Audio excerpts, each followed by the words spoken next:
Hello everyone, welcome to my mini blog of 30 days challenge. And আজকে হলো day 21। আজকে আমাদের প্ল্যান ছিল একটুখানি বাইরে শপিংয়ে যাব, প্লাস একটা রেস্টুরেন্টে যাব খাওয়া দাওয়া করতে। যেহেতু আজকে আমরা ময়নাগুড়ি যাব, তাই ভাবলাম লাটাগুড়ির রাস্তাটা অ্যাভয়েড করে আমরা বড়দিঘির রাস্তা দিয়েই যেতে পারি, কিন্তু বড়দিঘি পর্যন্ত আমাকে একাই যেতে হবে। আর এখন মালবাজার থেকে বড়দিঘি যাওয়ার রাস্তাটার যে কন্ডিশন, তাতে যদি আমি টোটো বা অন্য কোনো গাড়ি করে বড়দিঘি পর্যন্ত যাই, তাতে আমার কোমর হয়তো ভেঙেই যাবে। তাই জন্য এত রিস্ক না নিয়ে আমি ভাবলাম যে যেহেতু আমার টাইমিং সাথে ট্রেনের টাইমিং প্রায় মিলে গেছে, তো আমি ট্রেনে করেই যেতে পারি। তাই জন্য মালবাজার স্টেশনে সোজা চলে আসলাম আর টিকিটটা কেটে প্রায় 15 মিনিটের মতো দাঁড়িয়েছিলাম। তারপরে ট্রেনটা ঢুকে গেল। আর আজকে তো প্রচন্ড গরম ছিল, আর ট্রেনে উঠেই তো দেখি পুরো ট্রেন মোটামুটি ফাঁকাই, আর আমি সুন্দর একটা উইন্ডো সিট পেয়ে গেছি। আর এত সুন্দর প্রকৃতি দেখতে দেখতে আমি পৌঁছে গেলাম নেক্সট স্টেশন বড়দিঘিতে। আর মালবাজার স্টেশন থেকে বড়দিঘি স্টেশনটা আমি প্রায় 10 মিনিটের মধ্যেই পৌঁছে গেছি।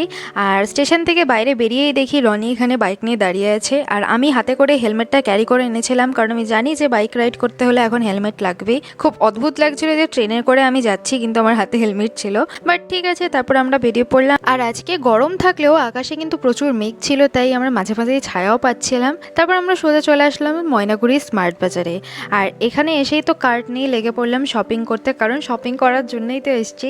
আর কেন জানি না শপিং করতে পারলে আমার মনে হয় মনটা আমার খুব খুশি হয়ে যায়। তোমরা কারা কারা আছো যারা শপিং করতে পারলে তোমাদেরও মুড ভালো হয়ে যায়, অবশ্যই কিন্তু কমেন্টে জানিও। তারপর জিনিসপত্রগুলো যা যা দরকার ছিল সেগুলো নিয়ে আমরা চলে গেলাম বিল করাতে।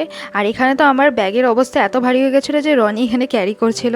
তারপর এখান থেকে জিনিসগুলো সব সেট করলাম দুজনের ব্যাগের মধ্যে, আর তারপর বেরিয়ে পড়লাম। আর এখন আমরা যাব সোজা দৌমোহনীতে। আর দৌমোহনীতে যাওয়ার কারণ হচ্ছে আমি একদিন আগেই ফেসবুকে একটা ভিডিওতে দেখেছিলাম এখানে নিক 7, মানে যেটা এখন তোমরা দেখতে পাচ্ছ, এই রেস্টুরেন্টটা খুব বেশি দিন হয়নি, রিসেন্টলি ওপেন করেছে। আর এইটার ভিডিও দেখে আমার এত সুন্দর লেগেছে যে আমি আজকে ভাবলাম যেহেতু ময়নাগুড়ি যাচ্ছি, তো দৌমনি হয়ে আমরা এই রেস্টুরেন্টে ঘুরে আসতে পারি। তো সেই জন্য চলে গেলাম সেই রেস্টুরেন্টটার। এত সুন্দর চারিদিকের অ্যাম্বিয়েন্স ছিল, হালকা হালকা হাওয়া আসছিল, আর একদম তিস্তার পাড়ে, আর ভেতরে তো এরকম একটা গাছও ছিল। তো তারপর আমরা ভাবলাম যে মেন কোর্স অর্ডার দেবো, কিন্তু তার আগে স্টার্টার অর্ডার দিই। আর স্টার্টারে আমরা মশলা কোক আর ক্রিস্পি চিলি কর্ন অর্ডার করেছিলাম। আর এত পরিমাণে এখানে দিয়ে দিয়েছিল খাবারটা যে এটা খেয়ে আমরা আর মেন কোর্স খেতেই পারিনি, পেট ভরে গেছে। তারপর একটুখানি আশপাশটা ঘুরে দেখে এখান থেকে বেরিয়ে পড়লাম, আর বেরিয়ে সোজা চলে আসলাম বাড়ির দিকে। আর এখন কিন্তু আমরা লাটাগুড়ি ফরেস্ট হয়ে এসেছি, কারণ যাওয়ার সময় আমরা এই দিকটা স্কিপ করেছিলাম। ময়নাগুড়ি লাটাগুড়িতে আকাশ পরিষ্কার থাকলো,